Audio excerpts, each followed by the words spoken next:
नमस्कार दर्शकों, मैं आर्यश अग्निहोत्री आप सबका स्वागत करता हूं। दर्शकों, आज हम बात करेंगे राहु और केतु के राशि परिवर्तन के बारे में। राहु और केतु का राशि परिवर्तन होने वाला है। ऐसे में धनु राशि पर राहु केतु का क्या प्रभाव रहेगा, अगले 1.5 वर्ष का जो समय है ये कैसा बीतने वाला है धनु राशि वालों का, क्या प्रभाव रहने वाला है राहु केतु का, क्या राहु केतु शुभ है या अशुभ है, क्या लाभ देखने को मिलेगा, क्या नुकसान होगा, क्या सावधानी रखना होगा, संपूर्ण जानकारी इस वीडियो के माध्यम से हम जानने वाले हैं। तो आइए जानते हैं। सबसे पहले यह समझिए कि यह फलादेश चंद्र राशि पर आधारित है। नाम राशि के आधार पर भी जान सकते हैं और लग्न राशि के आधार पर भी आप जान सकते हैं। राहु और केतु का जब भी राशि परिवर्तन होता है विशेष माना जाता है, क्योंकि इनका प्रभाव हमारे जीवन पर सबसे ज्यादा होता है। राहु कलयुग के राजा माने जाते हैं और ये कम समय में ज्यादा लाभ देने का काम करते हैं। यदि आपकी कुंडली में राहु शुभ स्थिति में गोचर करता है तो जबरदस्त लाभ देखने को मिलता है।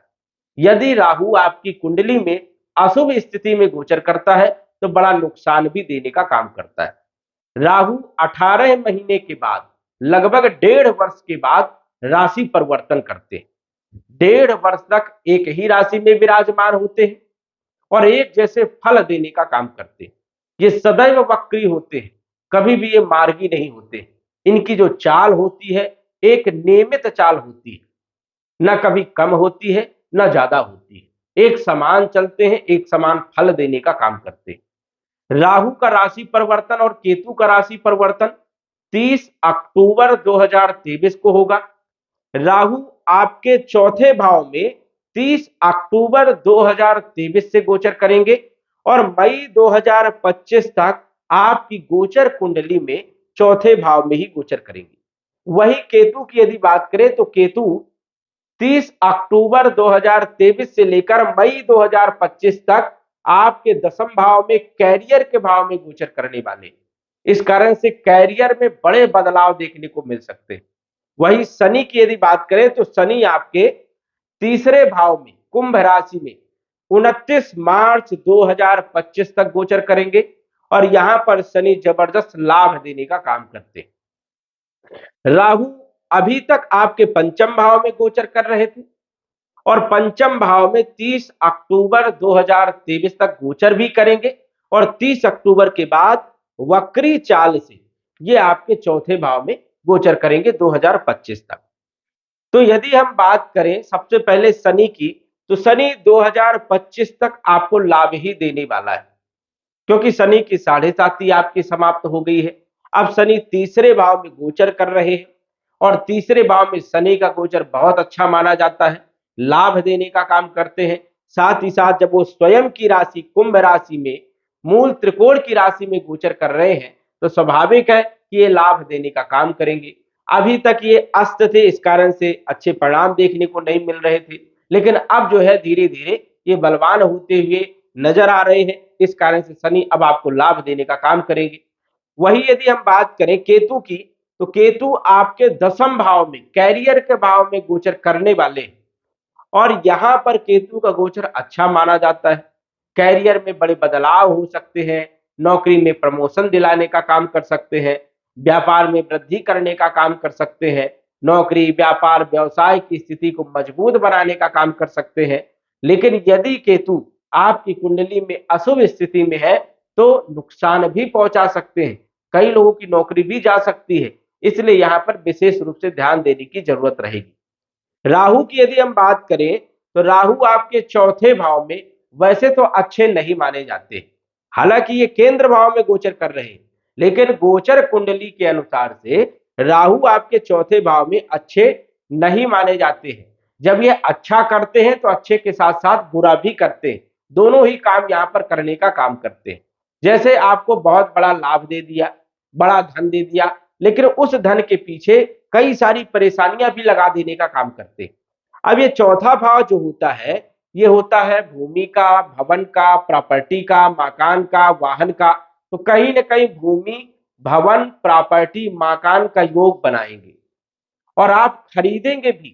लेकिन खरीदते समय आपको विशेष रूप से ध्यान देना है कि जो आप प्रॉपर्टी खरीद रहे हो, जो आप वाहन खरीद रहे हो, क्या वो आपके लायक है, सही है, कहीं कुछ उसमें परेशानी तो नहीं है, विवादमय स्थिति तो नहीं है।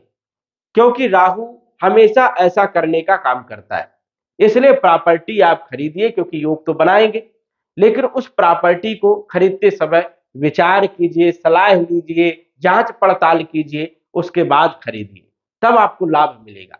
नहीं तो राहु आपको फंसाने का काम भी यहाँ पर करते हैं। वाहन यदि आप खरीद रहे हैं तो पुराना वाहन आपको नहीं खरीदना है, क्योंकि परेशानी का कारक यहाँ पर माना जाता है। इसलिए नया वाहन खरीदिए, कुछ समय वेट कर लीजिए, उसके बाद जो है जब आपके पास हैसियत हो तब आप जो है नया वाहन खरीदिए। नहीं तो पुराने वाहन में बहुत परेशानी पैदा करने का काम करता है। तो इन चीजों पर आपको ध्यान रखना होगा, क्योंकि योग तो बनने वाले हैं। राहु यहाँ पर फल तो देने वाला है, लेकिन परेशानी भी पैदा करने वाला है। इसलिए यदि आप समझदारी से काम करोगे तो कोई समस्या नहीं होगी। राहु की दृष्टि की यदि बात करें तो अष्टम भाव में भी इनकी दृष्टि रहने वाली है। अष्टम भाव में दृष्टि रहेगी तो बड़ा धन देने का काम करेंगे, क्योंकि अष्टम भाव गुप्त धन का होता है। तो गुप्त बड़ा धन भी देने का काम करेंगे, लेकिन उसके साथ भी वही स्थिति रहेगी कि परेशानियां भी साथ में लाएंगे। कहीं ना कहीं छोटे मोटे एक्सीडेंटल योग भी बनाने का काम करेंगे, चोट चपेट लगने की संभावनाएं भी हो सकती है, ससुराल पक्ष से मनमुटाव की स्थिति भी बन सकती है। तो ये भी आपको विशेष रूप से ध्यान देना होगा। वही यदि बात करें आपके कैरियर के बारे में, जो कि राहु की सप्तम दृष्टि आपके कैरियर के भाव में पड़ेगी, कैरियर में भी बड़ा लालच पैदा करने का काम करेंगे। जो आप नौकरी कर रहे हो, कोई दूसरी अपॉर्चुनिटी मिलेगी और इसको छोड़ करके यदि आप दूसरी नौकरी में जाओगे तो कई बार ऐसा हो जाता है कि आपको नुकसान हो जाए, वहां पर आप परेशान हो जाए। तो यहां पर भी आपको विशेष रूप से ध्यान देना है। पहले अच्छे से पता लगाना है कि वो जो मैं नौकरी ज्वाइन करना चाहता हूं उसमें कोई परेशानी तो नहीं होगी, कोई दिक्कत तो नहीं होगी। तो यदि आप अच्छे से जांच पड़ताल कर करके आप नौकरी ज्वाइन करेंगे तो आपको कोई दिक्कत नहीं होगी। और यदि आप सडनली कोई काम करते हैं तो समस्याएं जरूर पैदा होंगी, क्योंकि राहु भ्रमित कारक ग्रह माना जाता है, मायावी ग्रह माना जाता है, और ये जाल में फंसाने का काम करता है। इसलिए यदि आप नौकरी या व्यापार में कुछ चेंजेस ला रहे हो तो पहले सोच लीजिए, विचार कर लीजिए, सलाह लीजिए, उसके बाद आपको करना चाहिए, नहीं तो नुकसान की स्थिति भी बन सकती है। राहु की यदि हम नवम दृष्टि की बात करें तो राहु आपके राशि पर भी नवम दृष्टि से देखेगा। अब सॉरी, राहु की नवम दृष्टि आपके 12वें भाव में पड़ेगी। 12वां भाव जो होता है ये व्यय का होता है, नुकसान का होता है, खर्चों का होता है, हॉस्पिटल का होता है, विदेश यात्राओं का होता है। तो कहीं ना कहीं खर्चों की स्थिति को बढ़ाने का काम करेगा। खर्चे आपके ज्यादा बढ़ जाएंगे, आय तो होगी लेकिन आय के साथ साथ खर्चे भी उतने बन जाएंगे। बड़े बड़े जो है खर्चे आपके रहेंगे, बड़ी चीजों पर खर्चे होंगे, विदेश की यात्राएं भी आप कर सकते हैं। तो यहाँ पर आप कर खर्चों पर भी विशेष रूप से ध्यान देना है और बचत करने की आपको विशेष रूप से जरूरत रहेगी। चौथे भाव में जब भी राहु गोचर करता है तो माता के स्वास्थ्य पर भी बुरा प्रभाव डालने का काम करता है। माता को बड़ी चिंता भी हो जाती है, इसलिए माता का ध्यान भी आपको रखना चाहिए। और चौथे भाव में जब भी राहु गोचर करता है तो मानसिक टेंशन भी बढ़ाने का काम करता है। इसलिए राहु का आपको उपाय भी करना चाहिए। ओम राम राघवे नमः इस मंत्र का आपको जप करना चाहिए। यदि इन सभी चीजों को ध्यान रखोगे तो ज्यादा कोई भी नुकसान की स्थिति नहीं बनेगी। और यदि आप कोई भी काम सडनली करोगे तो उसमें नुकसान की स्थिति भी बन सकती है, ऐसी संभावनाएं हैं। क्योंकि राहु और केतु दोनों ही छाया ग्रह हैं। जिस भाव में ये बैठते हैं, जिस राशि में बैठते हैं, जिस ग्रह के साथ बैठते हैं, उस ग्रहों के गुण अवगुणों को अवशोषित करके उसी के अनुसार फल देने का काम करते हैं। और 1.5 वर्ष तक जिस स्थान में ये बैठते हैं एक जैसा फल देने का काम करते हैं। तो ये आपको विशेष रूप से ध्यान देना है कि राहु केतु की कोई राशि नहीं होती है, ये छाया ग्रह है, लेकिन इनका प्रभाव हमारे जीवन पर सबसे ज्यादा होता है। इसलिए यदि आप ध्यान में रख करके कोई कार्य करेंगे तो कोई बड़ा नुकसान की स्थिति नहीं बनेगी। तो दर्शकों, आज बस इतना ही। धन्यवाद। यदि आप अपनी कुंडली का विश्लेषण घर बैठे करवाना चाहते हैं तो दिए गए व्हाट्सएप नंबर से संपर्क करें।